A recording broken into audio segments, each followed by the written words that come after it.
नमस्कार दोस्तों, सभी बड़ों को मेरा प्रणाम। दोस्तों, आज बात करेंगे अपनी बहादुरी, शासन और फैसलों से इतिहास के पन्नों में महान हो गए भारत के ये 8 राजा।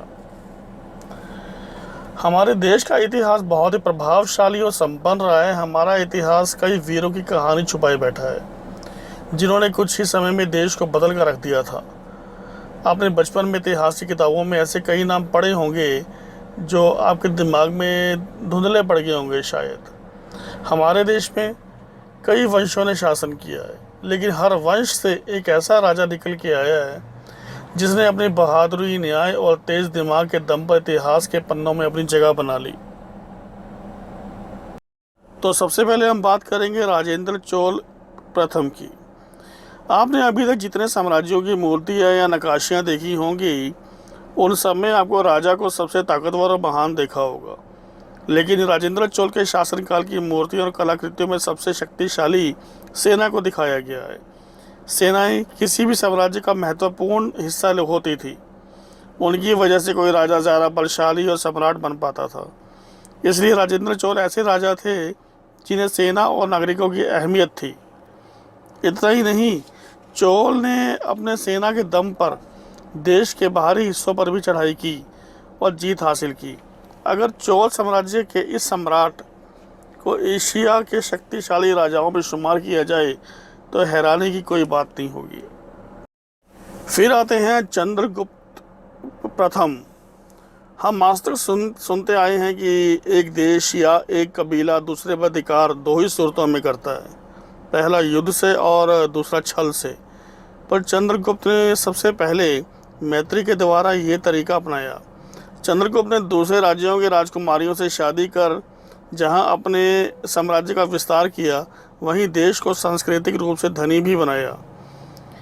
चंद्रगुप्त के परिवार को हमेशा से ही राजा की उपाधि मिली थी, पर चंद्रगुप्त के कार्यों के कारण उन्हें महाराज धीराज की उपाधि दी गई थी। चंद्रगुप्त के शासनकाल को स्वर्ण काल भी माना गया है, क्योंकि व्यापार और न्याय के साथ साथ इसमें कई अहम बुनियादी फैसले देखने को मिले। गुप्त परिवार का इतिहास में इसलिए भी जिक्र होता है क्योंकि इनके मैत्री करके विस्तार की योजना खूब सराही गई थी। अब आते हैं समुद्रगुप्त। समुद्रगुप्त गुप्त वंश के साथ साथ देश के भी महान शासकों में से एक थे। उसका सबसे बड़ा लक्ष्य था अपना साम्राज्य का विस्तार करना। ये सब करना समुद्रगुप्त के लिए इतना आसान नहीं था, फिर भी उसने हार नहीं मानी। एक समय ऐसा भी आया था जब समुद्रगुप्त की तुलना शोक के साथ की जाने लगी। चंद्रगुप्त ने अपने जीवन काल में ही समुद्रगुप्त को शासन सौंप दिया था, पर इस बात से उसके बाकी भाई उसकी जान के प्यासे हो गए थे। विश्व पटल पर समुद्रगुप्त को भारत का नेपोलियन भी बताया गया है।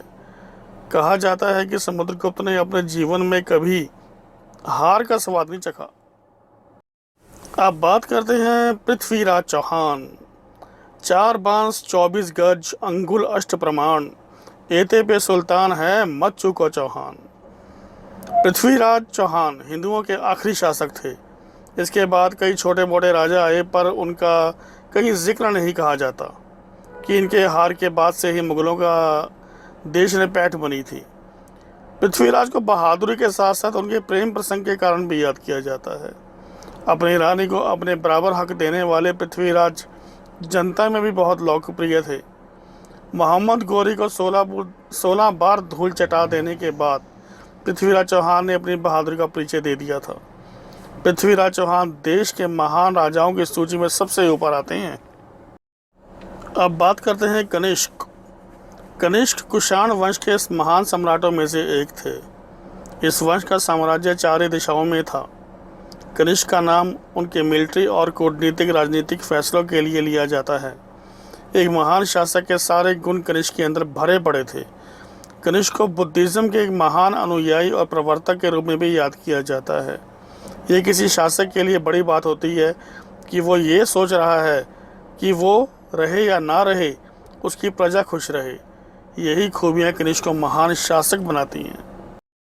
बात करते हैं आज हम शिवाजी की। ऐसे बहुत ही कम लोग होंगे जिन्होंने बचपन में शिवाजी के बहादुर के किस्से नहीं सुने होंगे। शिवाजी बहादुर शासक के साथ ही ज्ञानी आदमी भी थे। इस देश की संस्कृति में भी शिवाजी का बहुत बड़ा योगदान रहा है। शिवाजी ने मराठा साम्राज्य की नींव रखी।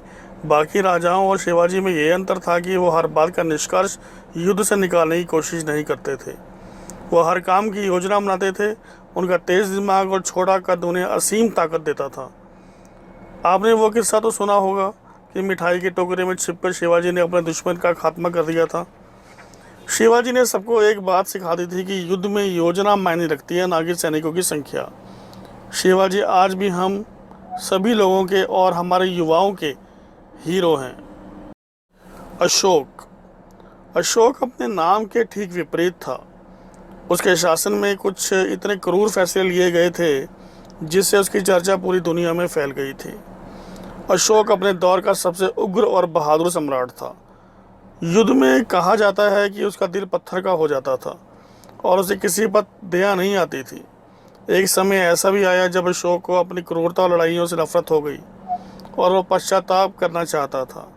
इसलिए उसने बौद्ध धर्म स्वीकार कर लिया। फिर उसने जनता के लिए कल्याणकारी काम करने शुरू कर दिए। इसके बाद इस बदलाव की सराहना इतिहास के पन्नों में की गई है। चंद्रगुप्त मौर्य।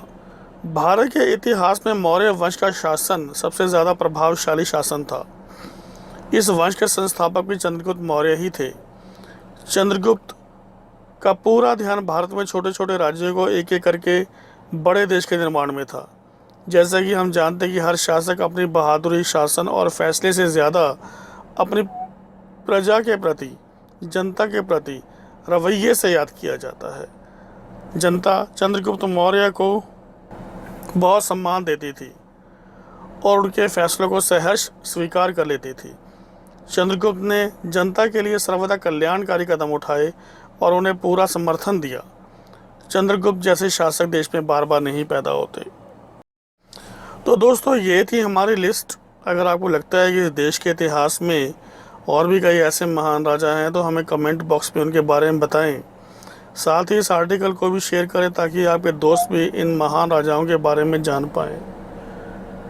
हो सके थोड़ा कष्ट करें सब्सक्राइब करने का भी और लाइक करने का भी, अगर ये वीडियो अच्छा लगा हो तो।